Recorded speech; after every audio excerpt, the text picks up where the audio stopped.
There comes a defining moment in every human life when the old version of you, the version built on compliance, bad habits, borrowed opinions, and the desperate need to fit into a broken world, must die so that the authentic, unshakable self can be born. Most people spend their entire existence terrified of transformation. They cling to their familiar miseries, their toxic environments, and their stagnant identities because the pain of staying the same feels safer than the terrifying void of reinvention. But the ancient Stoics understood a profound and unyielding law of nature. Nothing of value is ever created without destruction. You cannot build an iron fortress on top of a rotten foundation.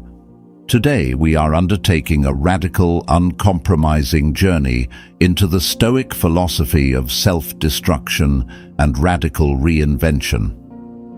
We are going to explore how to systematically strip away the superficial layers of your personality, embrace the power of strategic isolation, and forge an entirely new psychological architecture. This is not about surface-level motivation. This is a blueprint for total ego death and rebirth. Step into the fire, leave the old you behind, and let us begin the work of total reconstruction. 1. The necessity of ego death. To rebuild yourself, you must first have the courage to witness the destruction of who you currently are. Most of your daily stress, your social anxiety, your professional failures, and your emotional volatility are anchored to a single illusion: your ego. The ego is that fragile, defensive construct you spent decades building to protect yourself from criticism, rejection, and discomfort. It is the voice that craves applause, panics when things go wrong, and takes every minor slight as a mortal wound. The Stoics viewed the unexamined ego as an enemy of reason and virtue. Seneca repeatedly warned that you cannot learn what you think you already know, and you cannot transform while desperately defending the person you currently are. Ego death is not a mystical concept. It is the brutal, clear-eyed realization that your current habits, beliefs, and behavioral patterns are keeping you trapped in a cycle of mediocrity. When you decide to destroy the old you, you must look in the mirror with absolute, unsparing honesty. You must audit your life and ask, how much of what I am doing, thinking, and feeling is genuinely mine, and how much is just a conditioning response to what society, my parents, or my peers demanded of me?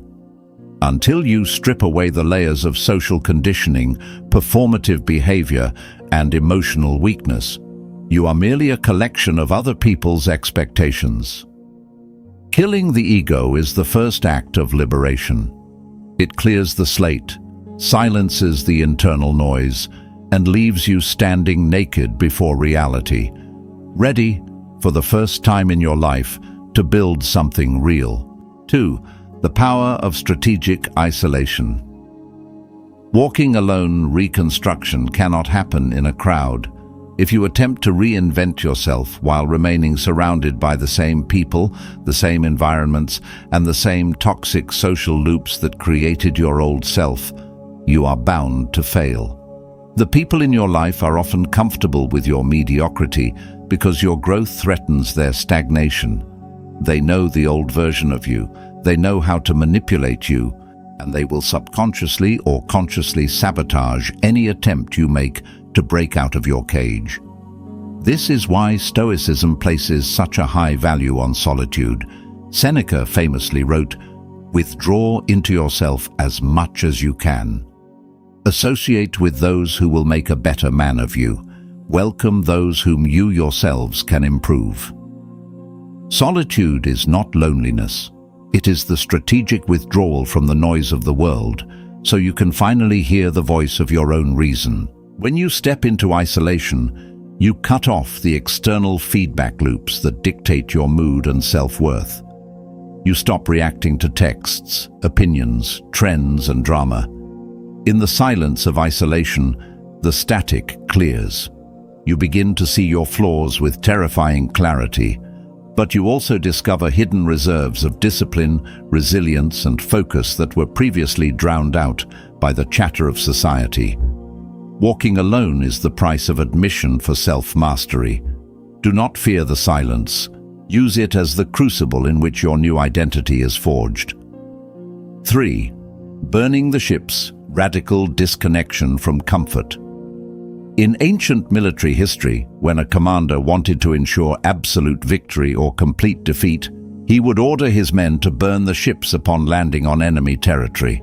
There was no retreat option. They either conquered or they perished. Modern humanity is chronically weak because we keep too many escape routes open. We want to change, but we keep our old vices, our toxic relationships, our comfortable escapes, and our safety nets securely in place. True self-rebuilding requires the destruction of your safety nets. You must burn the ships. Epictetus taught that progress begins the moment you draw a hard line in the sand and declare that you will no longer tolerate your own excuses. Look at the habits, comforts, and crutches that are keeping you weak. Is it the late-night doom scrolling, the numbing substances, the toxic relationship that drains your life force, the career path you chose out of fear rather than conviction? You must execute a clean, merciless break. Do not taper off. Do not negotiate with your weakness. When you remove the option of returning to your old life, your brain undergoes a rapid evolutionary shift. Necessity is the mother of reinvention. When comfort is no longer an available currency, your mind focuses entirely on survival, adaptation, and absolute excellence. 4. The forge of adversity, embracing the pain of reconstruction. Rebuilding yourself is not a comfortable process.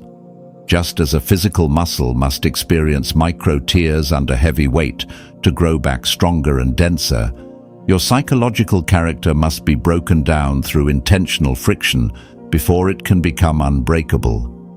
Most people run away from pain, difficulty, and resistance, spending their lives seeking path of least resistance solutions.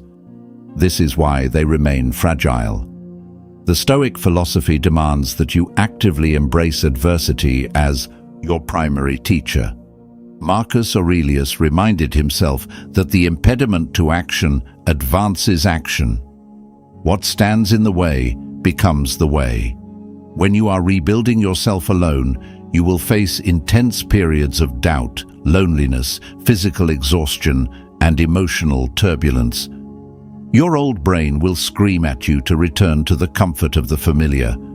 You must treat this pain not as a sign that something is wrong, but as definitive proof that the transformation is actually working. Pain is the chisel shaping the marble of your new character. Lean into the discomfort. Run toward the heavy tasks, the difficult conversations, the rigorous disciplines, and the cold realities that others avoid. Every time you push through resistance without complaining, you pour another layer of steel into your new foundation. 5. The daily audit, crafting the new architecture. Destruction without a blueprint leads only to chaos. Once you have torn down the old ego, isolated yourself from distractions, and burned your safety nets, you must meticulously design the daily architecture of your new self. Reinvention does not happen through grand, sweeping declarations. It happens in the invisible, microscopic choices of your daily routine. The Stoics were obsessive practitioners of the daily audit. Seneca and Marcus Aurelius regularly reviewed their actions at the end of each day, asking themselves precise questions. Where did I fall short? Where did I lose my temper? What habit did I indulge? What virtue did I practice? You must construct a daily code of conduct that aligns strictly with the 4 cardinal virtues of Stoicism: wisdom, courage, justice, and temperance. Define precisely who you are deciding to be.